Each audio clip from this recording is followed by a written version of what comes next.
Look at it. Look at it. I want all of you to look at it. Okay? There's how you do it.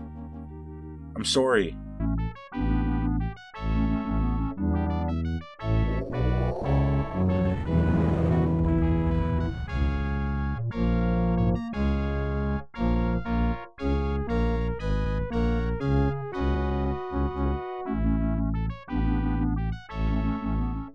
This is the penultimate episode.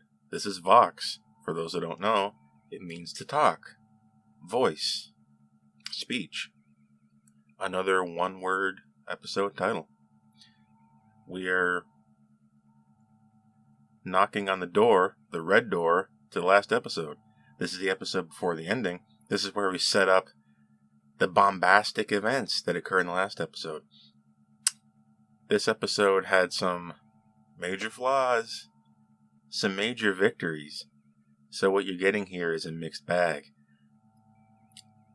I trust my viewers to accept what I'm saying as only my opinion.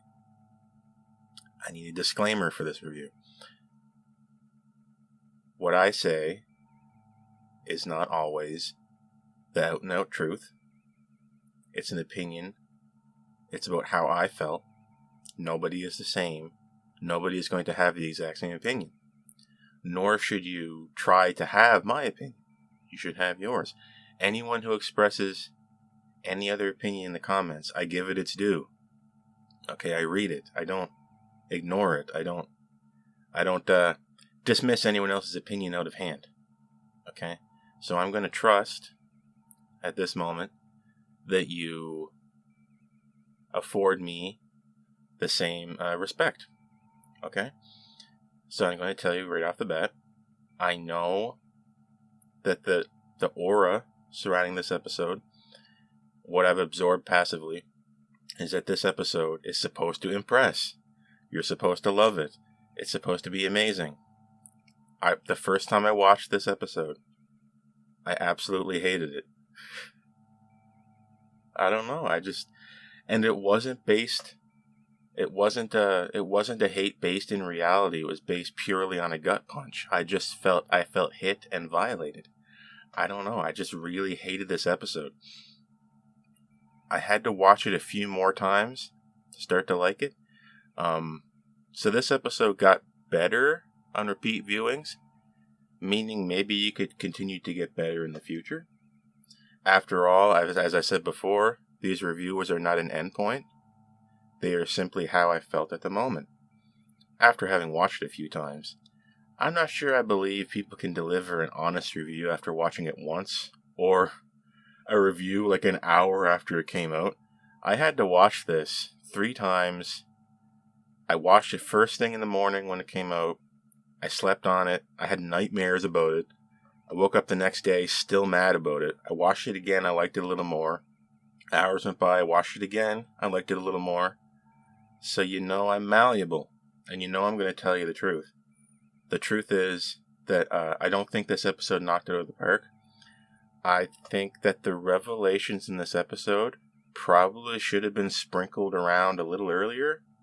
I think they saved a lot of the payoffs, if you will, this far into it because they were worried about losing people. I think they knew it was a little bit hairy. It was a little bit scuzzy, and they didn't want to pepper it in like episodes 6, 7, and 8 because they knew they might turn off people to the point where they would stop watching. I think it was a little bit sleazy how that worked. I'm telling you right now, this episode, it's a mile a minute. They're just throwing the answers at you. Vadic hung around for 8 episodes. I'll defend Vadic, but look, if you're going to have something hang around for 8 episodes, you need 8 episodes worth of payoff at the end. We didn't get 8 episodes worth of payoff for Vadic, and we waited 9 episodes for these revelations, right? The payoff, though, that we did get, not only was it disappointing, it was predictable, sad, and hackneyed. Up front, those are my feelings surrounding Vox, this episode. With that out of the way, let's open up that mystery box, shall we? let's flip the lid on it. Let's see what's inside. Let's open up Pandora's box, in a manner of speaking. This is Vox. Well, you see, our characters are in a tight situation. Last episode, we had defeated Vatic. We were on the high road, we were feeling good, and now we ain't feeling so good, you see. We ended off with what I'm going to refer to as a Betazoid mind meld between Troy and Jack, that being Picard's son. And we were going to open that red door. And having seen this episode, I would argue that we probably should have opened that red door and saw what was inside last episode. I think this episode would hit a little bit easier and go down a little bit more lubricated than it did now if we had known that revelation last episode, because they're piling a lot on the plate in this episode, and I was just choking it down. I needed a sip of water. I needed some sauce, something, because this went down a little bit rough. It went down like a pine cone. We open up that door. Jack, I'll go with you to the other side. Don't worry. I'll be here to help you. I'll be here with you. No. Troy, you chickened out and you left. As soon as you saw what was behind that door, you left. Troy, did Troy set in motion this entire episode, if you think about it? It started off with the little mind journey she had with Jack. And then she just ran out on him, completely souring his mood, souring my mood. She saw what was behind the door and said, "Oh, I gotta go, I'm sorry." And just left Jack there. Give me a break. Give me a large break, please. This is a little bit much, don't you think, from Troy? Troy has probably seen an awful lot of trauma in her days. Really? I mean, she could have guessed what was behind that door. I could have. I didn't say anything because I don't want to be right. I don't want to give anybody the impression that I had guessed the ending. I don't like being spoiled even if it's a guess.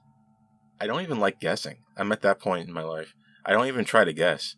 I have theories, but sometimes I won't say them. And if you looked at the evidence leading up to this episode, it was a foregone conclusion who this would be. Turn off this review now if you have not seen this episode. Continue on with this review if you have seen the episode or do not care about spoilers, okay? What was behind the door was the ghostly image of a 3, 2, 1 Borg cube. Womp, womp, womp. Remember that picture of Picard doing this? Right? The old facepalm thing? I was doing that for the first half of this episode. I swear to you, I was just like, oh no. Oh no.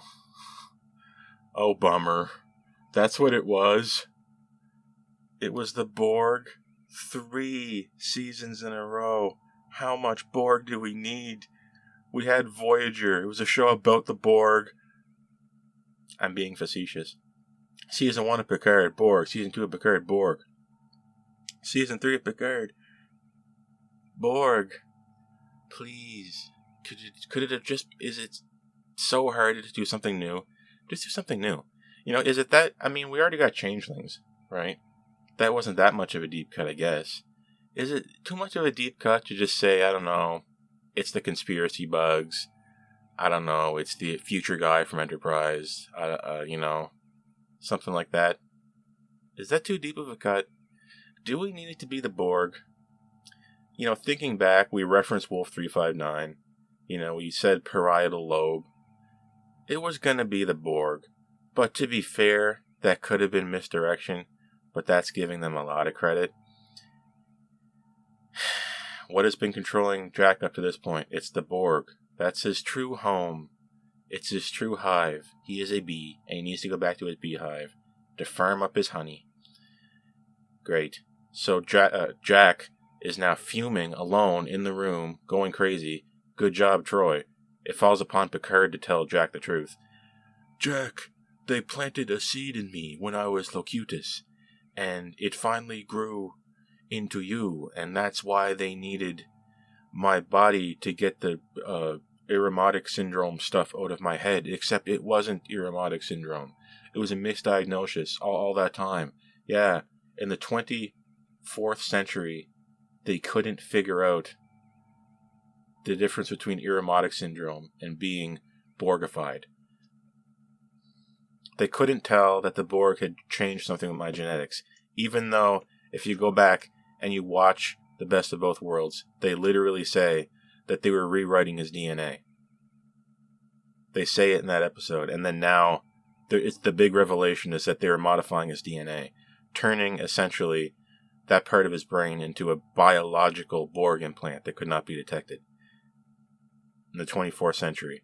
And 30-some years later, now they get the technology to find it. And guess what, Jack, you got it in you. You're some kind of transmitter or something? A receiver? I don't know. But suffice to say, you're Borgified, buddy.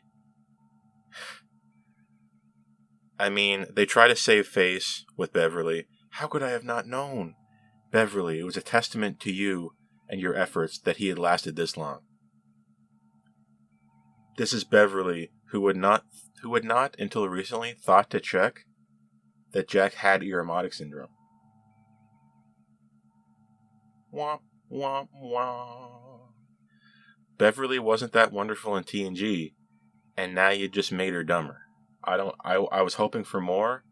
I was hoping really to, make Beverly, a little bit cooler, but we ended up with Beverly losing 2 sons, and the second one she lost because, she couldn't get his Irritmatic syndrome under control. We thought it was Irritmatic syndrome. It wasn't. There's 2 different things you can do. When you're making a show that digs back in time and uses that as a springboard for telling a new story, you can conclude it, or you can reframe it. I like the first one. I don't like the second one. This second one now reframes the past, right? He had Irritmatic syndrome. Oh, wait, no, Picard didn't. It was a side effect of being Borgified still, and that's why he could hear the Borg in First Contact. Answering a question, but you had to reframe something. So now it's forever altering the past, which people don't like. Like, I don't know, for humans, maybe it's just us, but we don't like it when you alter the past because it ruins time's arrow. It ruins the law of causality. We like it when things go A, B, C, not A, D, B, A. That's very weird. It's very hard to explain that to people. It's very not fun.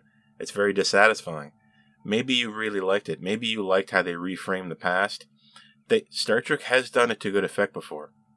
The augment stuff with Klingons in Star Trek Enterprise, I won't spoil it. That was a really good example of how to reframe the past to fix it. This is not that great of an example. I can't say it does a lot of damage, but I also don't really love it. If we had brought back an age-old enemy, and that was the big bad of this season, like, say, conspiracy bugs, as everyone wants to say, or Future Man from Enterprise, like I had already said, that would be concluding a loose end, right? We wouldn't be reframing the past. We would be concluding it, right? So this is the lesser good of 2 options, I would say. That being said, after repeat viewings, I was able to accept it more. I was able to kind of get over it. If you totally disregard the last 2 seasons of Picard, this would play a lot better. Although it needs Picard Season 1. This season does not at all need Picard Season 2. In fact, there is a moment where Beverly says, "We haven't seen the Borg in 10 years. Did they just retcon Season 2 of Picard entirely? Is Q not dead? I guess Season 2 really was that bad. But we do need Season 1 because we need to know that Picard is in a positronic body. Which we reiterate a lot in this season for those people who did not see Season 1. This season does not have a lot of faith in Season 1 and Season 2. Read between the lines. I wish I had not seen the first 2 seasons. This probably would have worked for me a lot better. Oh, the Borg. Cool. The Borg are back. Instead of, oh no, Oh no, it's the Borg. We did 3 seasons of Picard, and they all involve the Borg. Dang it.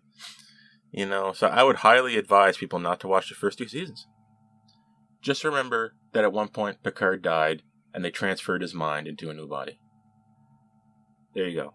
What else do you gotta know from season 1 of Picard? That the original form of Data's memory was deleted.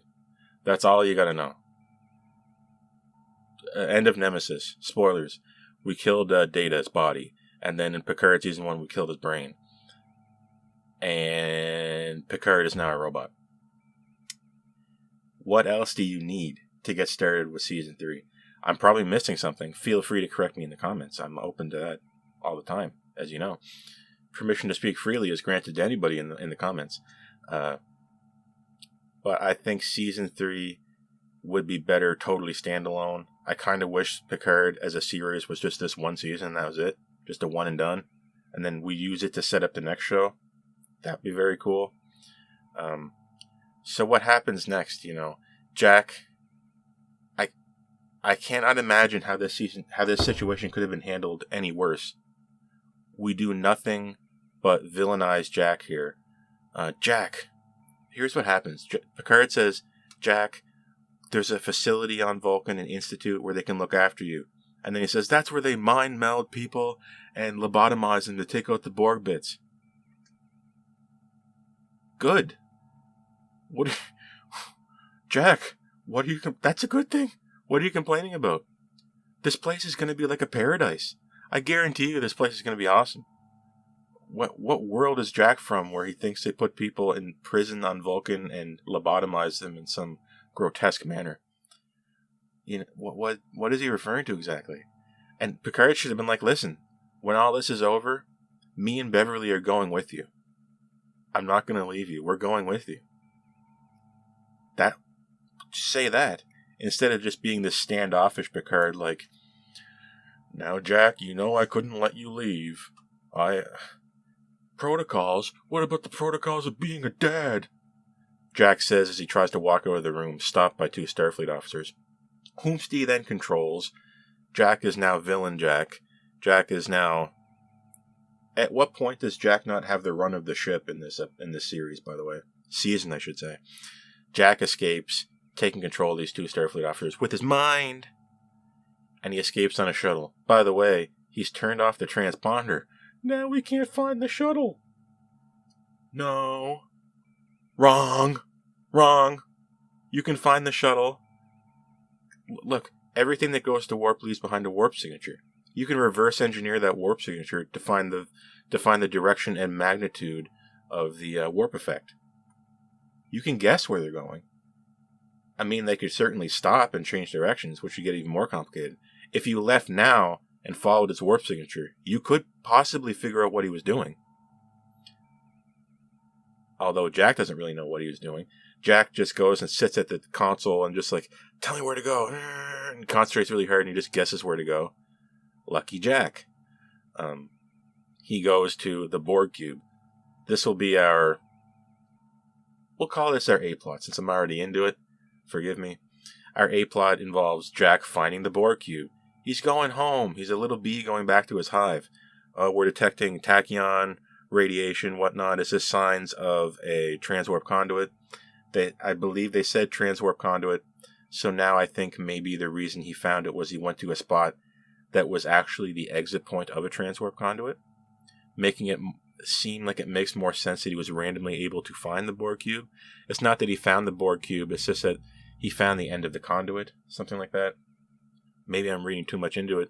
But this Borg cube, it looks pretty cool. I kind of liked it. It's kind of submerged in this smoky mist. It's kind of in this nebulous area. It's got like antenna on top. It's not quite regular in shape. It's a little bit irregular.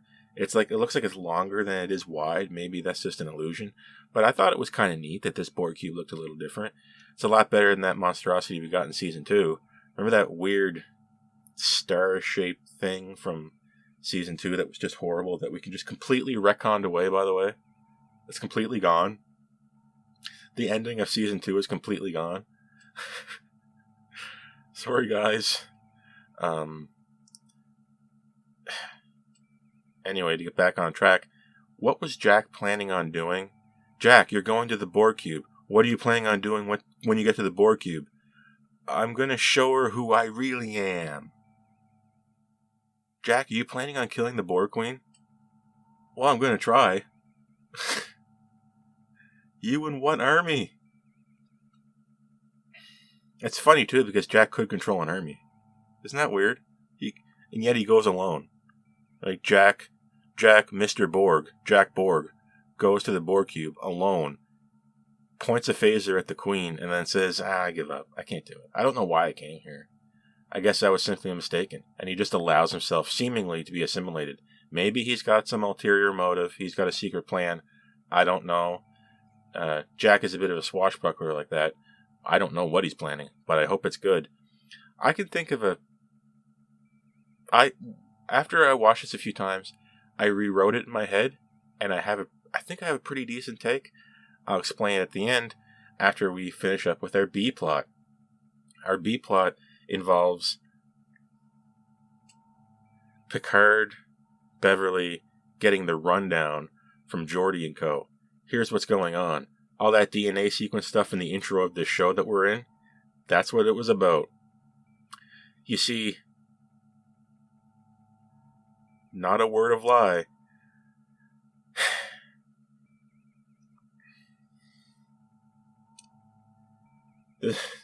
This is where it goes off the deep end a little bit. You see, we've been secretly assimilating everybody using the transporter. What? We thought all along, when we were spooked out about the transporter, that what was going on was we were replacing people simultaneously as they transport out with a changeling version of themselves. We were body snatching them. Not so.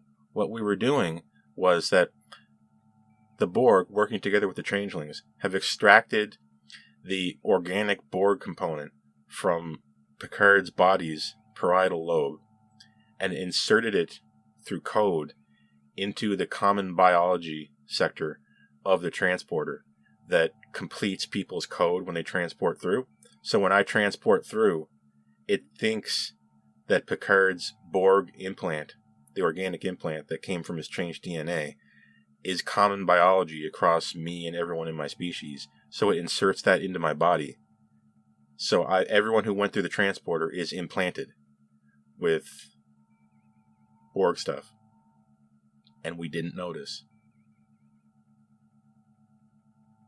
That's what happened. I guess it was right to be afraid of the transporters. I guess McCoy was right all those years ago. Not wanting to have his atoms scattered all over space. I guess he was right. I guess the transporters were dangerous. Fitting in with the theme of this episode, old versus new. Literally. You'll see, this episode, on closer inspection, is very meta. There's a lot of meta stuff in this.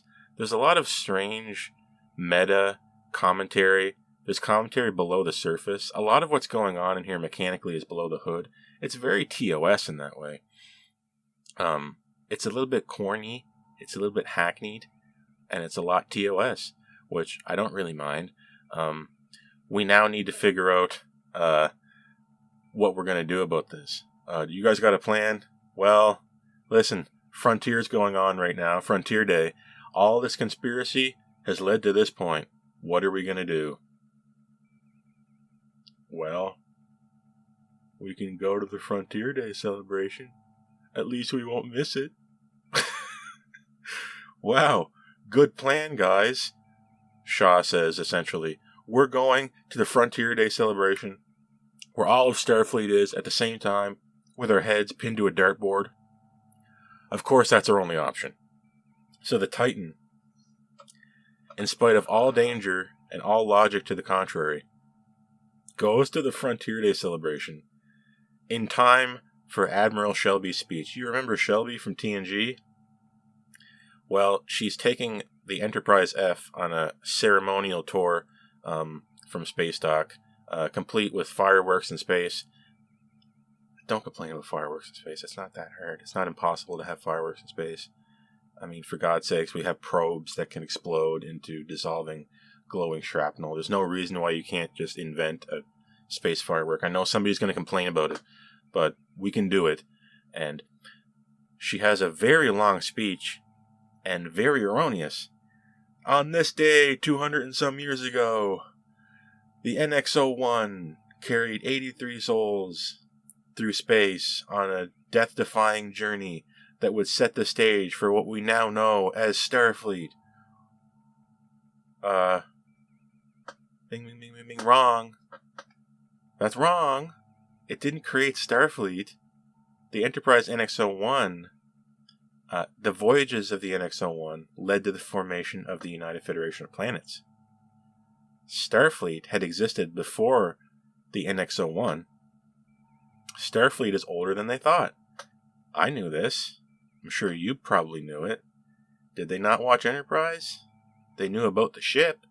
They just didn't know about the origins of Starfleet. Admiral Shelby. Pop quiz. How old is Starfleet? Pop quiz, Shelby.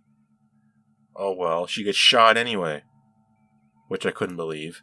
We actually managed to kill Shelby in this episode.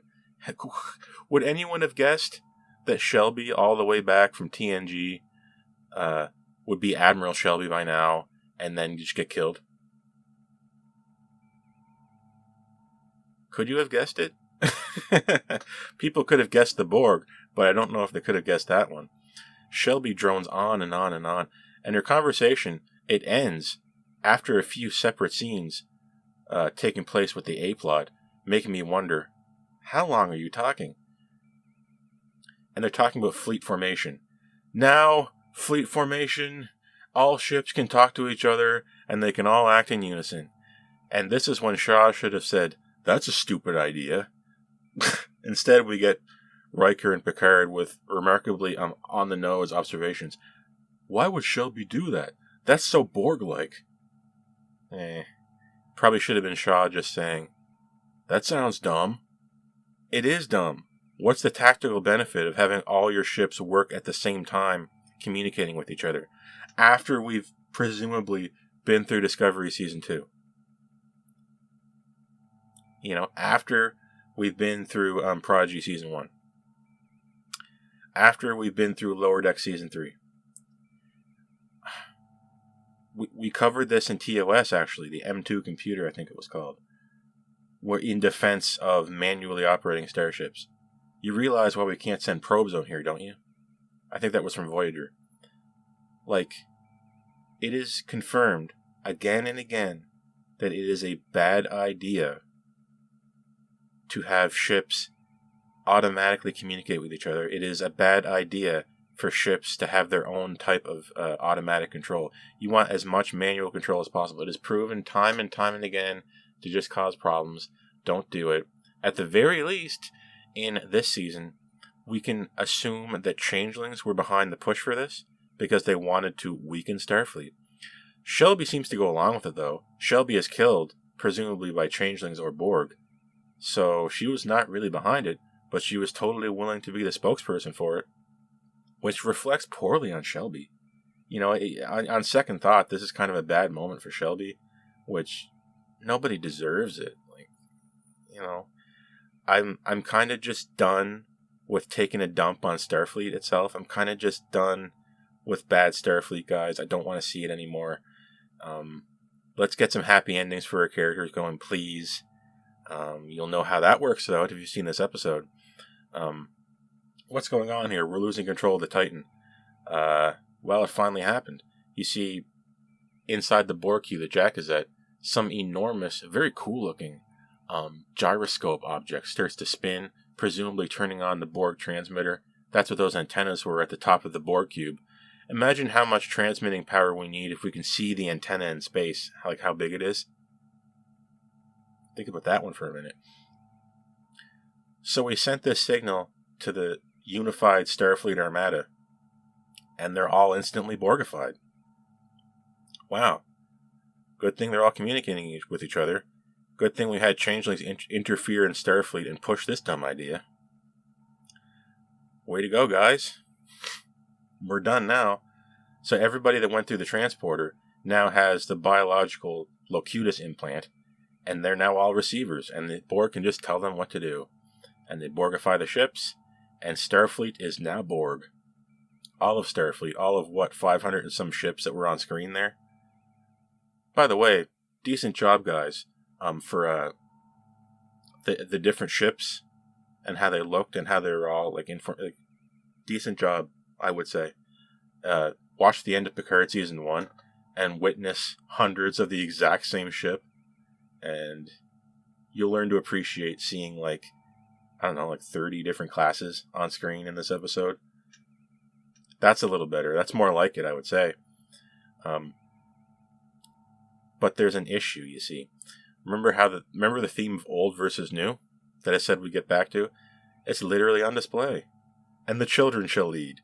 Because that Borg implant, it gestates. And it goes dormant after a certain age, but it hits its sweet spot around the age of 25.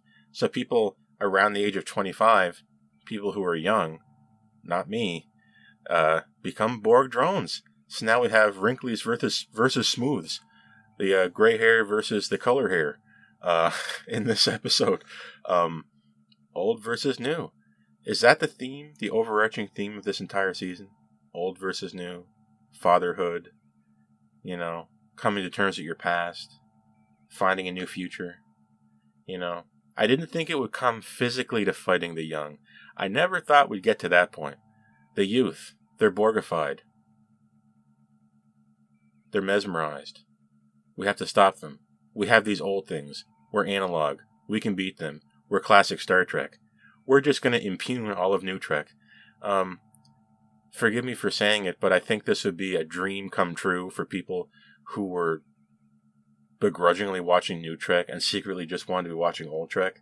That's not really me. I like the new. I just like good new, right? But in this case, I'll take some good old. Some oldies. Some golden oldies. We're in the turbo lift. We need to get away from these youngins. Wait a minute, we can go to the maintenance deck. This is right after we saw on the view screen inside the turbo lift the Excelsior get destroyed. Thanks for killing the Excelsior. We need to go to the maintenance deck, he says out loud to everyone around the ship so that the Borg can hear.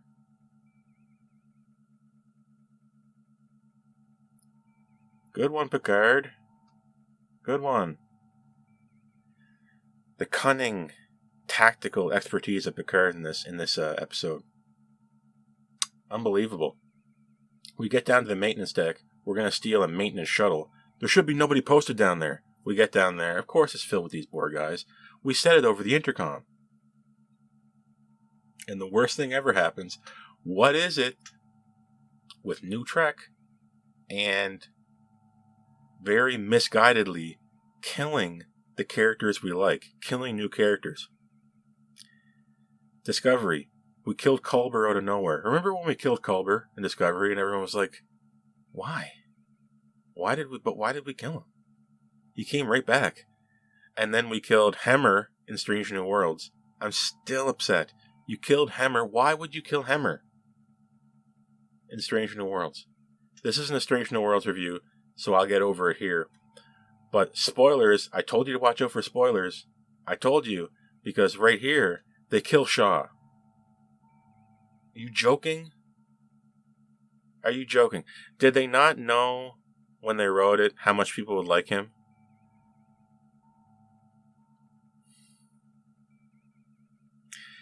And he calls 7 of 9, 7 of 9. The issue between 7 of 9 and him should have been resolved 3 or 4 episodes ago. I don't want to get into it anymore. But they saved it till now for dramatic effect, and it just felt gross to me. He held on to that grudge or whatever for way longer than he should have. Just for this one moment. And it happens when we kill him. Oh, it was just icky. I wanted to have a shower afterwards. Oh, I felt so dirty.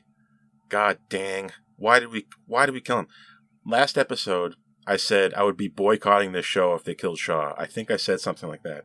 So when you kill Shaw, I mean, if this episode is starting off at a 10, we'll say, just to be extremely, extremely lenient with it, the best they can do is an 8. It's the Borg. The Borg are back 3 times in a row. There goes another 2 points. Best we can do is a 6. Best case scenario. Like, you're making me want to hate this episode. But Geordi tries to save it at the last minute. Don't worry, I got an idea. Geordi, where are we going? Somehow, we get all the way to the Starfleet Museum without Geordi saying what he was doing to anybody. He kept a secret for the entire trip. What is it with keeping secrets in these modern shows? Explain your reasoning beforehand. We need the idea now so that we don't have an accident later and get killed. Let's explain stuff. Let's get in the boardroom. Let's get in the ready room. Let's get this stuff hammered out.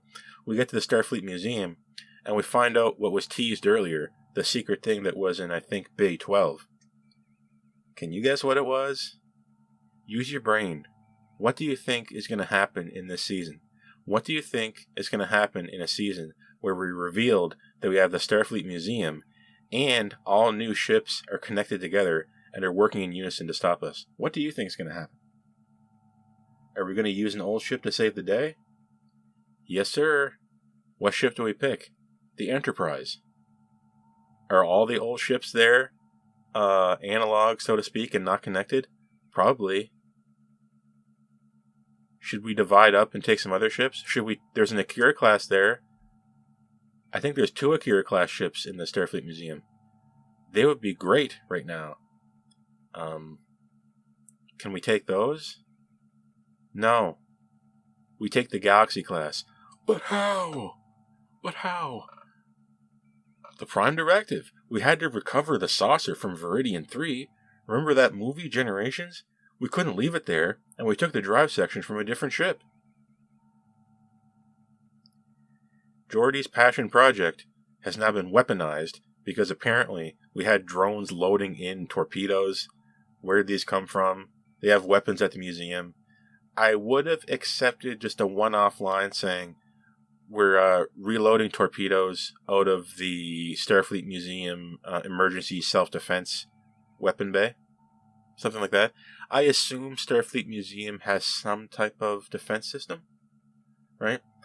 I mean, you can't just leave an installation of that completely undefensible, right?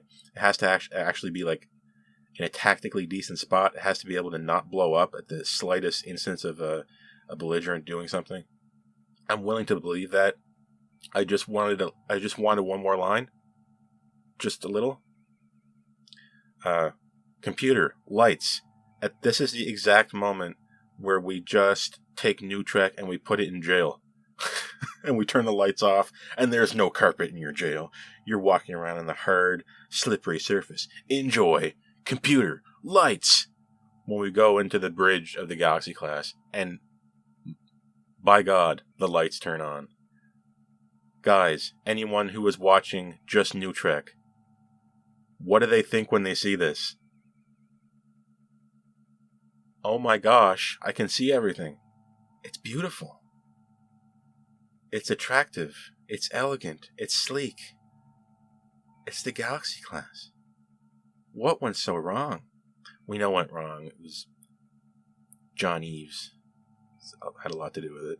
Designing ships, starting with the Sovereign class, kind of. Star Trek behind the scenes history is not the purview of this review, so we're going to leave it at that. After all this time, with all you people here, you know what I've missed the most? The carpet. And Picard looks down at the carpet, and he says to the audience, I'm sorry. I know New Trek looks messed up and wrong, but we have the carpet. And I threw out my salute right there, and then I went out, I walked out of the room, I marched around, I got down on my hands and knees, and I started scratching at my own carpet, and I just started smelling it, and I said, carpet, I love carpet, we're back with carpet, lights, carpet, action. Okay, I never really did that, but I wanted to. I wanted to start munching some carpet. Yes, the carpet is back. Okay, calm down now. Welcome to the Enterprise D, the Galaxy class. Totally analog. We take it out of the bay, and it plays the most wonderful rendition of the TNG music. It's not resting on its laurels. It's got new instrumentation. It's got some new background melodies sneaking their way in that are a beautiful symphony. They work in harmony, as it should. We are in harmony. It works right. I rewound this section just to hear the music so many times that it was starting to interfere with my schedule for working on this review. I was starting to waste time on this episode, just going back and listening to it over and over and over. I just adored the shot. I adored the way cinematically it was portrayed. We go to warp. Goodbye. Engage. And it's worth noting, Picard doesn't sound as old when he says that. It sounds like he really put a lot of effort into it. Data. Design a course directly for Earth. Maximum warp. Engage. You killed Shaw. You brought back the Borg. You brought back the Galaxy class. And you brought back the carpet. And you brought back the lights. What am I supposed to think? Stop playing with my heart. First watching, Shaw died. I was on the bridge of the Galaxy class, and I was still thinking about Shaw. You managed to do the impossible. You made me not care about the Galaxy class the first time I saw it. You made me feel nothing. How did you do that? That's a new one. You managed to make me not enjoy being on the bridge of the TNG Enterprise. You made me do it. I don't know how you did it, but you made me do it. Second reviewing, after having accepted Shaw's death, it was better. Third viewing, it was even better. But that's first viewing, first impressions are everything. You gave me a bad one. God, come on. Why did we kill him? He's not dead, guys. Don't worry. He's not dead. He's just sleeping. He's just sleeping. He's just sleeping. He's just sleeping. He's not dead. I keep telling myself, he's just having a nap. Don't worry. The ship is going to be Borgified, and he's going to come back as a Borg. It's okay. It's okay. He's just a little Borgified. He's still good. He's still good. I tell myself, hoping beyond hope.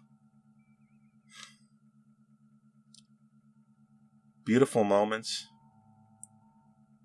Picard, at the worst point in his life, his son's gone. For whatever reason, they can't follow his warp signature. Data, is there anything we can do to catch him? No. Picard, is there anything I can do to comfort you? No.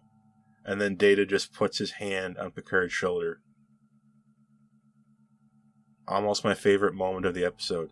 And that's really saying something in an episode where we see the Enterprise come back. Imagine that. How beautiful the moment was. Data, so human, so alive. He can't say anything to comfort Picard, so he just puts his hand on his shoulder. It's beautiful. The characters are right. The broad strokes are right. But we're getting confused. We're getting into the contrivance. We're getting into the nitty-gritty of insanity. Really?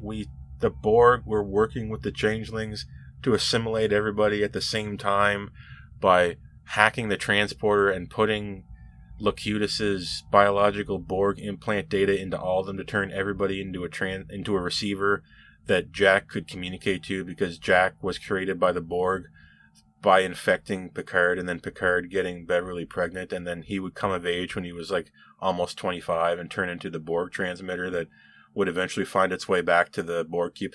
Okay. So much had to go right for that plan to work. Only the Borg and the Changelings could come up with it. And by golly, they did.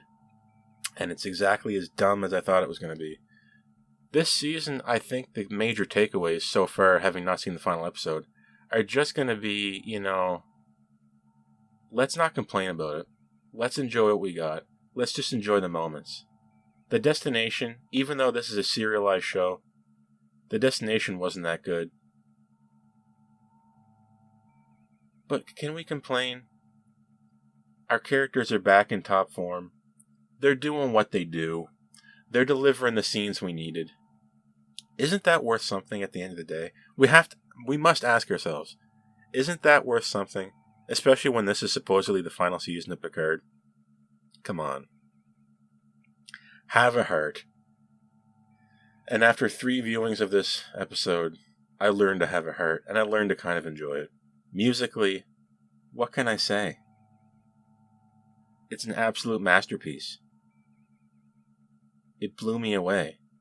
I closed my eyes and kept hitting back to listen to the same music over and over again. What can I say? Plot-wise, this is where it's in the dumpster. The plot is just nasty, it's overly convoluted, hard to explain, and reframes the past in a way I didn't like.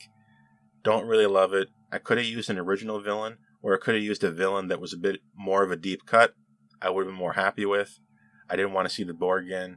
Sorry guys, you may think differently, and that's perfectly okay. But for me, I'm a little bit Borged out at this point, having seen the first 2 seasons, and I wish I didn't. So plot-wise, I can't give it high marks. Thematically, I didn't think there was much going on at first, but it goes into a meta-level theme that I think plays out well on screen. I think it's novel, it's interesting, it's quaint, it's a little quirky, and it reminds me of really old Star Trek. It was cool. The theme is old versus new through the lens of like young versus old, right? So look at it like this.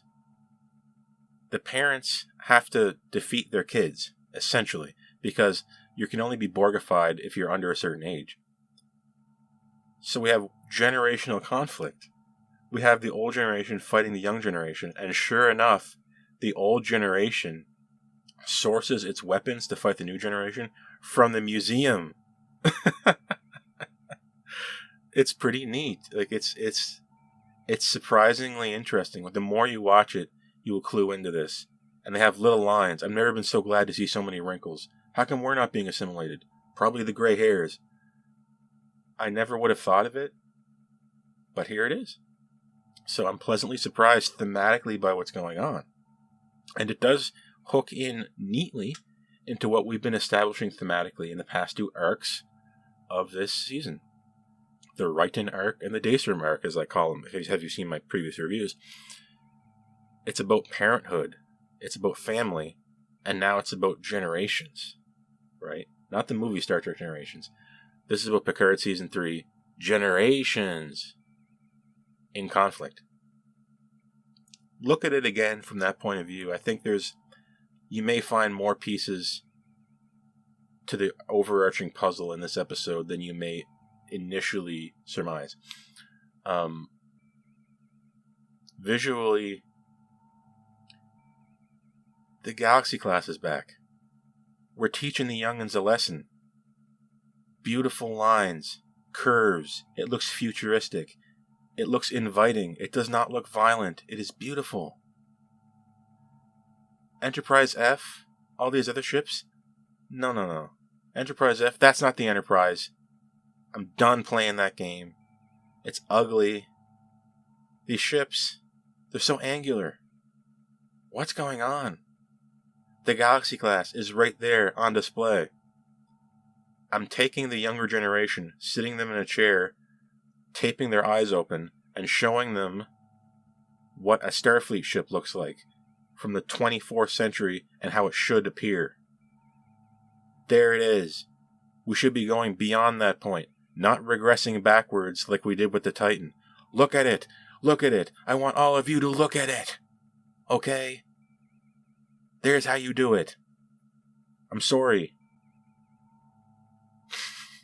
And I'm glad this episode gave me that opportunity. We see tons of nasty ships. We see the Enterprise F. Ugly. I don't like it. You might like it. I can see how some people will like it. I can see the appeal. But for me, it's got to be the Galaxy class, baby. Look at it.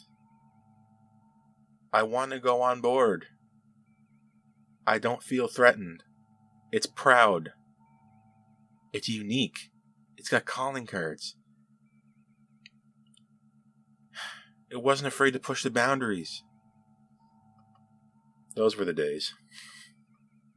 Yeah. That was Picard, Season 3, Episode 9, Vox. Like I said before, major wins, major failures. at the end of the day, I watched this and I was like, oh no, this is a 3. And then I said, maybe it's a 4. And then it said, I'm going to give it a 5. And then now, I don't know, man. Yeah. This is the hardest review I've ever had to give. This is the hardest 5.5 I've ever had to give out.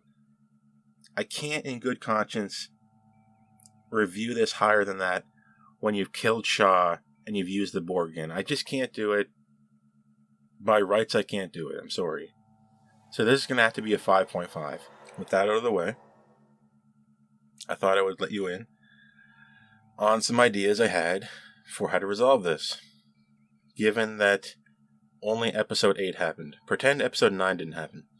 Here's how I think I could get away with resolving this. I wrote this up in my head after having seen episode 9 a few times. Okay, look. Troy, when she does her little mind adventure with Jack, how about not storming off and scaring him? How about we calmly say, Jack, I need to discuss this with your father.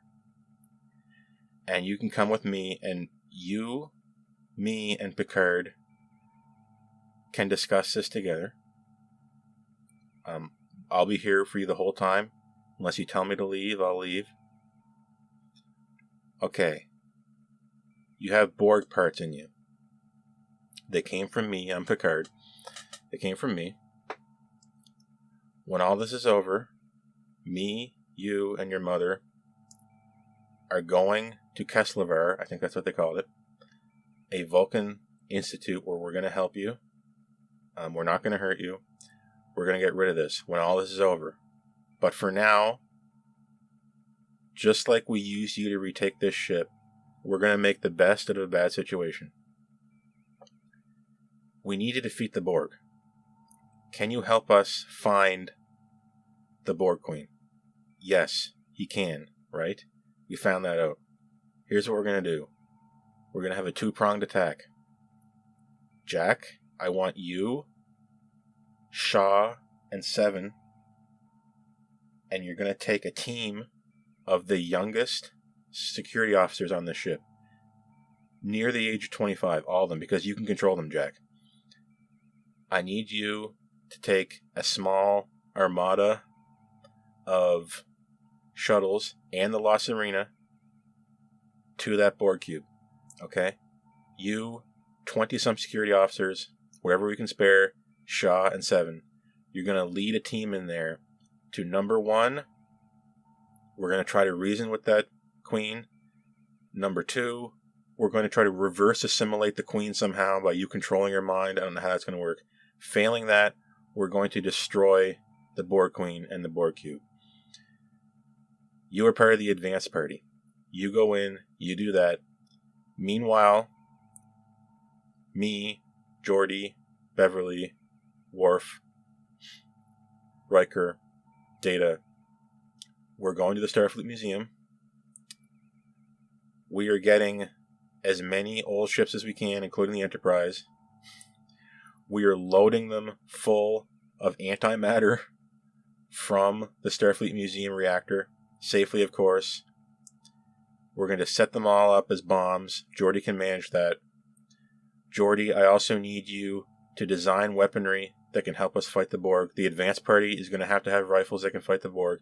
I need some kind of multiphasic device, some kind of random number generating frequency rotation on these rifles so they can't adapt fast enough. Geordi, I need you to do it. Can you do it? Technobabble, yes, it's done.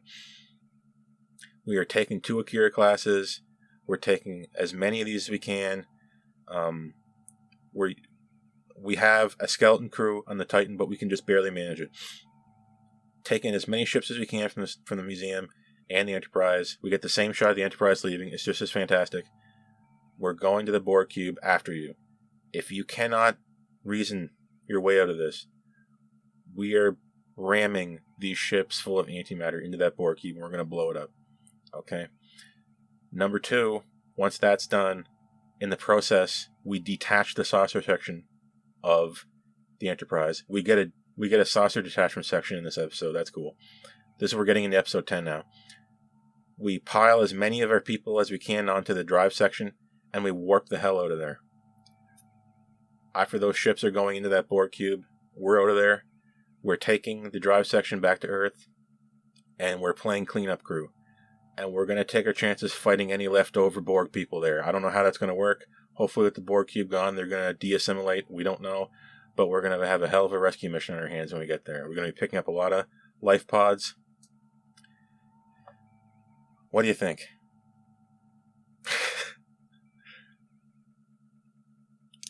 They say in this episode, in the reality of this episode, we have to go to Earth, and that's our only option, even though it's Frontier Day. And I remember saying, no, that's not our only option. We have to kill the Borg cube. Don't you realize that the Borg Queen's behind this? Had we have treated Jack a little better, maybe he would be in on this with us. You know, maybe we could bring him in the board meeting and do what I just said. I think that sounds like an exciting episode. And we get to see some more old ships coming back online. Although sacrificially, you know I don't like destroying a ship, but isn't this better than killing Shaw? I dare say. Far be it from me to try writing an episode, to try coming up with a better idea than they did. I don't know the ins and outs of it, but that's just my thinking. I'm Lieutenant Mark, and I'm going to see you next week for the final episode of Picard Season 3. The final episode of Picard in general. Hopefully we'll be setting up a new show. Hopefully Shaw comes back somehow, please. Is there any way we can bring him back? Can we put him on a Genesis planet and use the Genesis device and then transfer his Katra from the transporter back into his body? Oh, God. No. We're going to have to go back in time and save him. If Picard's Irumodic syndrome diagnosis was wrong, and it was dormant Borg parts, how come Q never said anything about that? You think he would. I mean, by the end of it, he was kind of friends with Picard. Maybe he should have said something. Don't you think?